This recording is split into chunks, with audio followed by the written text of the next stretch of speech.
Congrats, Casper. How does it feel to be in a Grand Slam final?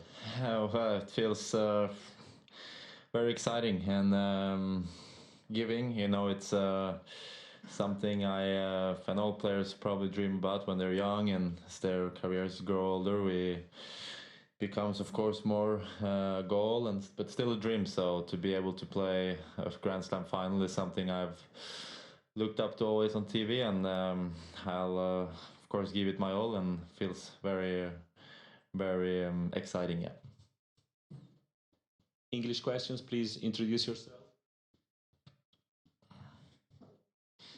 Casper, Craig Gabriel from Nine Australia. You've not played Rafa before. You obviously know him very well. Like you've said in the past, we've talked, and you said you wouldn't dare. You've not come close to beating him on the golf course. So when you go out on court, what are you going to have to do to put yourself in positive territory? Well, I mean, to play Rafa in a Roland Garros final is probably the greatest challenge there is in this sport. So I believe he's 13-0 in the finals. So just shows that it might sound like an impossible task, but of course I will give it a shot, like the other 13 people before me have done. And it's obviously going to be tough. I know we all know what a great champion he is and how well he plays in the biggest moments and the biggest matches. So I'm just going to try to enjoy. I will be the underdog, and I will try to, tonight and tomorrow night dream about great winners and unbelievable rallies, because that's what it is going to take if I want to have any chance. And I will need to play my best tennis ever. And but I still have to believe that I can do it. And I think part of my game today was very well, or was working very well. And in the end, I was playing great in the third and fourth set. Yeah, Casper, Chris Clary, New York Times. How many of those 13 wins for Rafa have you actually watched? Probably all of them. I think I could probably tell you all the finals and who he has played and who he has beaten, because I watched them all on TV. So it's gonna be amazing to be there myself when you've seen players like, well, it started with Puerta and then Federer, Djokovic, TM, and all the guys who have played him in the finals. It's Wawrinka. So to be a part of that group myself is something I can always brag about after my career, and hopefully, like I said, I will of course give it a shot at the title, and would be nicer to be able to brag about the title as well in after my career.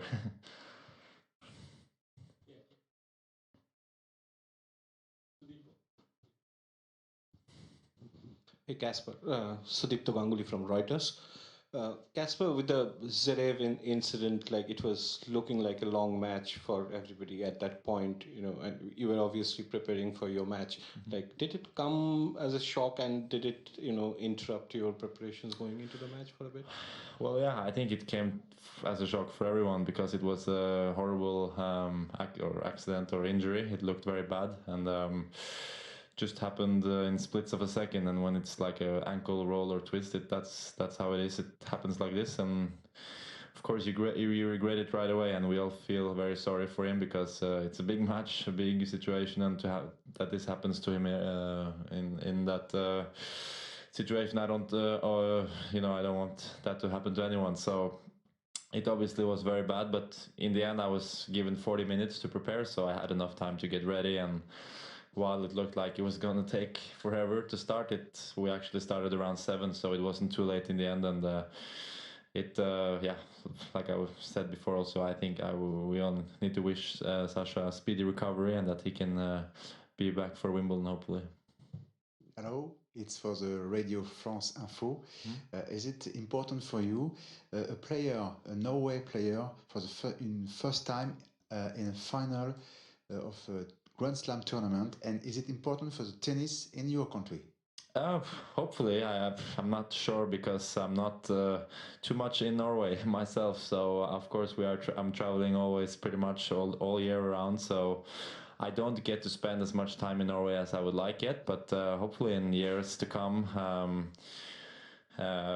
we can kind of build more tennis facilities in Norway, and we can make the sport grow. And if that's because I do good results or not, it's not up to me. But obviously, it probably helps a little bit the interest in the country that you have a player who is performing well. It has happened in Norway with golf. We have a golf player whose name is Hovland, Victor Hovland, who's top 5 in the world in golf, and it seems like everyone wants to play golf now again in Norway. So if that can be the same situation in Norway, I'm happy to be part of it.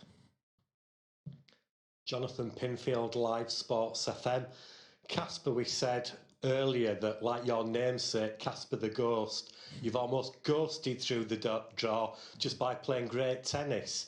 So why is your level so scarily good right now? And as we head into the final, how important is it not to get spooked by the big occasion and just concentrate on what you've been doing really well so far?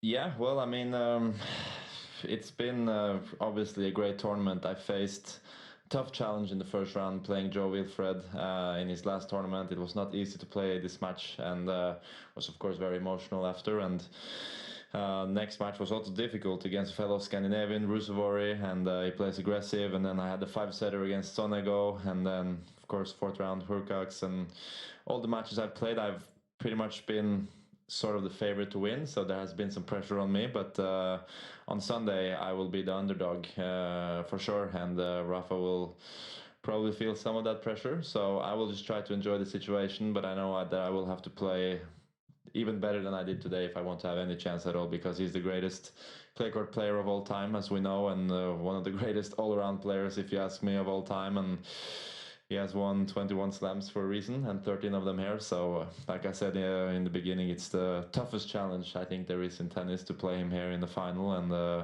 but at least I will have a shot at it. Casper, Sebastián Varela for Clay. Outside the tour, what's your head-to-head with Rafa? For sure you have played in Mallorca. Yeah, we have played some practice sets, and yeah, it's been, I don't know honestly, but he always pretty much has always beaten me. There's been some close sets, 7-6, 7-5, but it always goes his favor. But it's because we're playing in the academy, and I want to be nice to him and give him the yeah, we have trained hard court, indoor, clay court, and you know, when you're the guest, you need to give him some to be a nice guest. But no, I'm just kidding. Of course, it will be, like I said, challenging, and he has beat me pretty much all the times in practice, and I will try to figure something else out than in the practices to how to beat him. And like I said, I will just enjoy the moment. This is a special occasion for both of us. He's playing for his 22nd. I'm playing for my first. So big contrast, but I'm, like I said, the underdog, and we'll just enjoy the moment.